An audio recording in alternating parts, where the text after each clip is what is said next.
నమస్తే అండి. Welcome to my channel Vijayalokesh recipe. ఈరోజు మన వీడియోలో సున్నుండలు ఎలా చేయాలో చూద్దామండి. చాలా టేస్టీగా ఉంటుంది.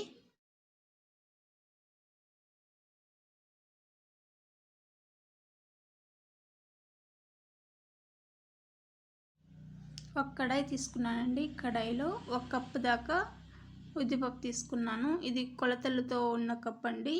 250 గ్రాముల ఉద్దిపప్పు తీసుకున్నాను. ఇలా గెంటితో మీడియం ఫ్లేమ్లో పెట్టుకుంటూ గెంటితో ఇలా ఫ్రై చేసుకుంటూ ఉండాలి. నిదానం కొద్దిగా ఒక 10 మినిట్స్ టైం పడుతుందండి.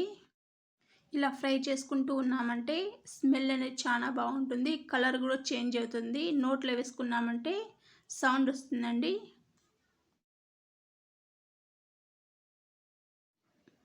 ఇలా కలుపుతూ ఉన్నామంటే చక్కగా ఫ్రై అవుతుందండి అంతా. చూడండి, పప్పు అనేది బాగా ఫ్రై అయింది. కలర్ కూడా చేంజ్ అయింది చూడండి. ఇంత కలర్ చాలండి. బాగా ఫ్రై అయింది. ఇప్పుడు మనం స్టవ్ ఆఫ్ చేసి ఇలా స్టవ్ ఆఫ్ చేశాక ఒకసారి ఇలా కలుపుతూ ఉన్నామంటే బాగా చల్లారిపోతుందండి. ఇలా ఈ పెనంలో ఉండేదాన్ని వేరే ప్లేట్లో అయినా కప్లో అయినా వేసుకొని ఒక 10 నిమిషాల్లో చల్లారిన తర్వాత మిక్సీలో వేసుకోవాలి. ఇందాక చల్లారబెట్టుకున్న ఉద్దిపప్పుని ఒక మిక్సీ జార్ చేసుకొని దానిలో వేసుకోవాలండి. ఇందులో 2 ఇలాచీ వేసుకొని కొద్దిగా బరకగా గ్రైండ్ చేసుకోవాలి. ఇప్పుడు మిక్సీ మూత పెట్టుకొని మనం గ్రైండ్ చేసుకోవాలండి. చాలా సాఫ్ట్గా కాకుండా ఇలా కొద్దిగా బరకగా ఉండేలా చూసుకోండి.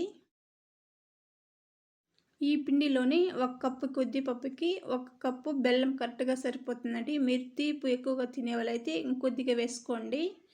ఇలా ఒకసారి బాగా కలుపుకుని ఇంకోసారి మిక్సీ పట్టేసుకోవాలండి. అలాగే వేసేసి మనం కొట్టుకున్నామంటే ముద్దలు ఉండిపోతుందండి. ఇలా ఒకసారి బాగా కలిపేసి కొట్టుకున్నామంటే చూడండి, బెల్లం అంతా ఈ పిండిలో బాగా కలిసిపోయింది. మిక్సీలో కొట్టుకున్న ఒక బౌల్ తీసుకొని ఇందులో పోసేసుకోవాలి. పోసుకొని 1/2 కప్పు నెయ్యండి కరిగించి తీసుకున్నాను నేను. ఇలా ఒకసారి బాగా కలుపుకోండి. అక్కడక్కడ ఉండలాగుంటే ఆ చేత్తో అలా ప్రెస్ చేశారంటే అది పిండి అయిపోతుంది. నెయ్యి కొద్దిగా వేసుకొని లడ్డూలాగా చుట్టేసుకోండి. ఈ లడ్డూలు ఈ పిండిని ఇలా పెట్టుకున్నారంటే ఎప్పుడు కావాలంటే అప్పుడు మనం లడ్డూలు అనేది చుట్టేసుకోవచ్చు. చాలా టేస్టీగా ఉంటుందండి. రోజుకు ఒకటి తిన్నా చాలా బాగుంటుంది. నెల రోజులకి నిల్వ ఉంటుందండి. ఈ పిండి మనం పెట్టుకున్నామంటే ఎప్పుడు కావాలంటే అప్పుడు లడ్డూలు అనేది ఇలా నెయ్యి వేసి చుట్టేసుకోవచ్చు. మీకు చిన్న షేప్లో కావాలంటే చిన్నదిగా చుట్టేసుకోవచ్చు. మీడియం కావాలంటే మీడియంలో చుట్టేసుకోవచ్చు. లడ్డు అయితే రెడీ అయిపోయిందండి. చాలా టేస్టీగా ఉంటుంది. మీరు కూడా ఒకసారి ట్రై చేసి ఎలా వచ్చింది చెప్పండి. Please like, subscribe.